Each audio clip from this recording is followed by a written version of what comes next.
Every year, we welcome a new class of students to Harvard, but this year we also get to welcome a new dean. And so it is my great pleasure to introduce you to the new Danoff Dean of Harvard College, David Deming. Welcome. Thanks for having me, Amanda. What was your journey to Harvard? Well, my journey to Harvard was long and maybe somewhat tortured, but I eventually got here. I grew up in Nashville, Tennessee, was raised in the church. My dad was a Methodist minister. My mother was an editor at a religious book publishing company, and then moved to Ohio when I was 15.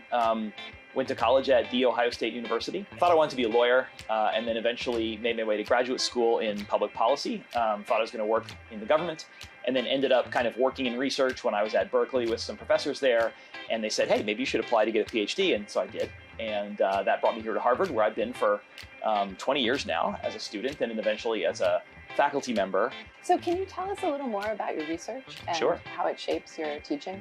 Yeah, so I'm an economist, and I study higher education, skills, labor markets, AI, the future of work, everything in between. Relevant topics. Yes, absolutely.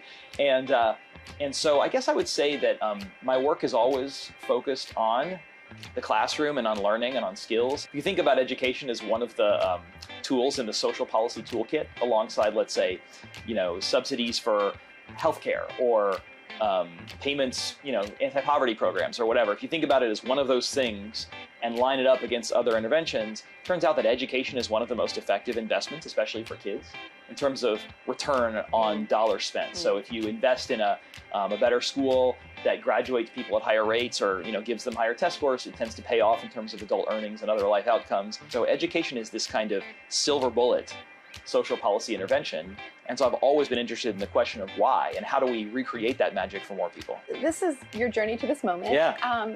As you look forward, what do you see? What do you want to do in the college, and what should students expect?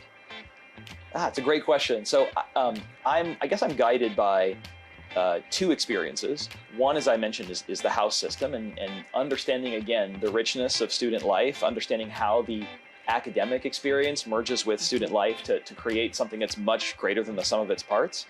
And so I'm motivated to, for example, bring more academic enrichment experiences into the houses. I think a lot of our faculty have some understanding of the house system, but want to be part of it. And then I think another part of it is I'm eager to bring some of the lessons that I've learned from my research career about access in higher education, about how to create better experiences for students, innovations in teaching and learning, which I know you're very much expert in, and we're going to work together on.